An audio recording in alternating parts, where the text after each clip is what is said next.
Hi, I'm Michael Pounce. Welcome to first in hopefully a series of videos that I'm going to talk a little bit about what I'm doing in my lockdown period, in everyone's lockdown period. Everyone's stuck in lockdown. If you can hear any noises, there's a couple of things that might happen.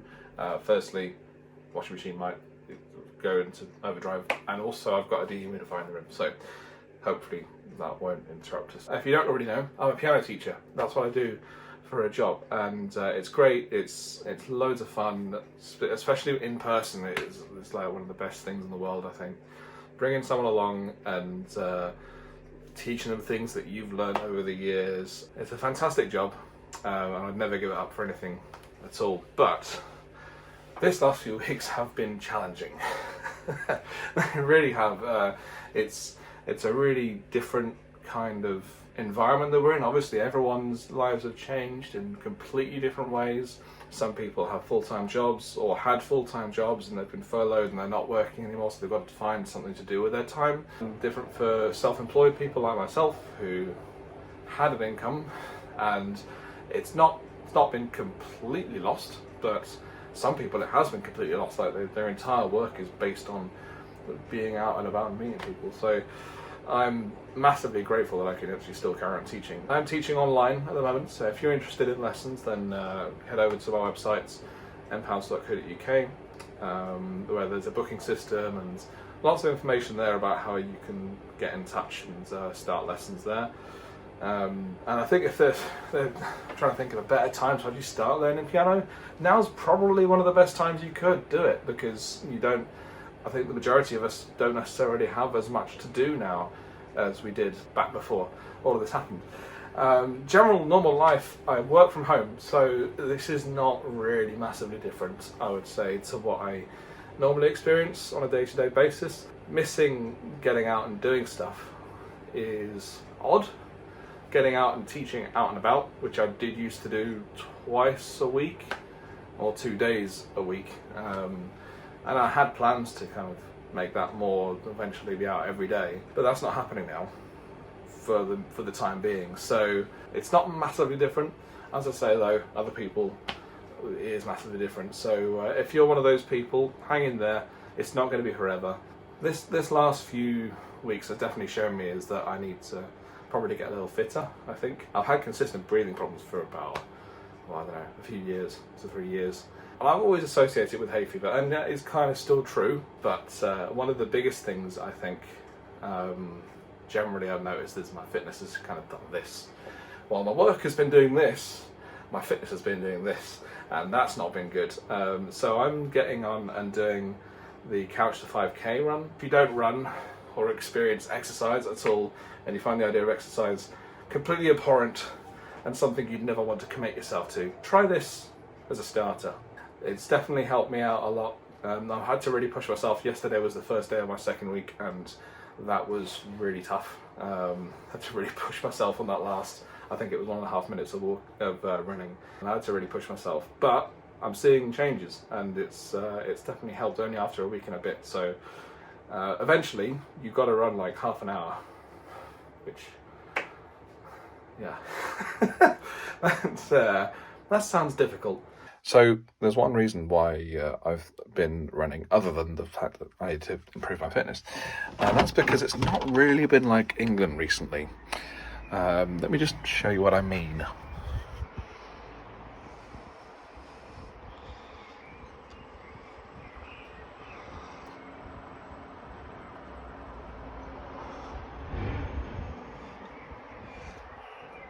Pretty good. I'm happy with that. One of the other things I'm doing, composing. There's a project that's coming out very, very soon. This month, it's going to be a track that I've been working on for about a year. Similar to the stuff like the Rise album that I released only a couple of months ago, and the Christmas track as well I released at the turn of the year. All of those have been worked on since a pretty difficult period of my life about 2 years ago, and since then, compositionally, it's just gone crazy. Hence why I've been talking about work has been like this, and exercise and fitness has been like that.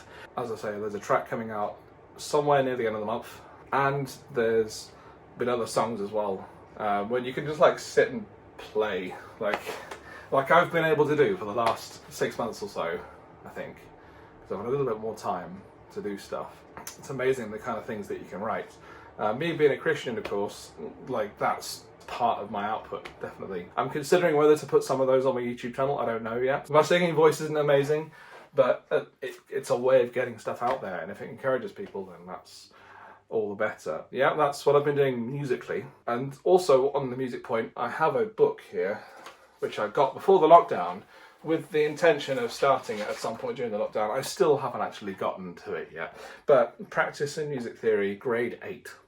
Now I've got a grade 5 in music theory, and that's not necessarily bad, but it's, if you don't know about grades in music, you need to have grade 5 theory to then carry on and do grade 6 and 7 and 8 in your practical instrument.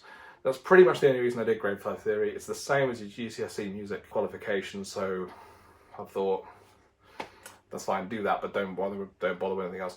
Since then though, I want to actually go on and do things like the DIP ARSM, the FRSM, all of these things. I want to do the teaching part of that, or the teaching pathway of that particular qualification. And to do that, you need to have a grade 8 theory. That's something I'm working on, but some of the things that I've seen in there, a little bit daunting, so I'm going to have to it's going to take a bit of courage to actually start learning that, really. That's on my to-do list. Driving is another thing. I started driving lessons 2 years ago. 2 years ago? 3 years ago? Can't remember exactly. Something like that. To be honest, it's been a really, really long struggle, but I feel like now, I did get to a point about a year ago where I felt like I could get into a test and pass. Unfortunately I didn't, but I could definitely get into a car and drive. No problem now. What was going to happen was the test would have happened 5 days after the lockdown actually started. And as a result of the lockdown, that meant that nothing could happen with tests. They stopped doing tests, and that means that the driving test I had booked didn't happen.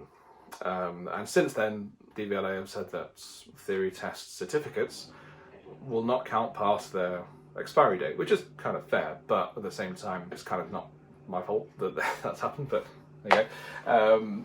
So I'm now going to be having to go into another theory test whenever this whole thing calms down. Another theory test, pass that, then take the driving test, pass that hopefully, then get hold of a car. We'll have to wait and see with that one. I won't mention it in the rest of these updates unless I find it relevant. But this is like an update on where I'm at with that and everything else as well. And this hopefully will branch out into other kind of projects and things. I'm going to release a discussion video with the project that I'm working on with another unnamed contributor, which will happen towards the end of this month. The last thing I'd say is, and the thing I've been doing probably the most out of everything else, looking out for loved ones, looking out for people, your friends, your family, your closest relatives, especially your elderly relatives. Look after them, make sure you get around them, phone them, drop them a text, drop them an email. Just make sure that they don't feel massively lonely, because I think that's part of the problem with a lockdown like this. There are people who are massively used to social media, like you and I probably. There are people out there who just are not used to it at all, and this is a complete curveball for them to have to stay at home and not do anything. Keep giving hope to people. And that's what I'll say about that one. But yeah, that'll be it. Thank you very much for watching. Do click the like button if you enjoyed the video and my rambling. Also, make sure you click the subscribe button if you want to find out more about these projects that I'm doing and these continual videos that I'll be putting out in the future. For now, goodbye, and I'll see you in the next one.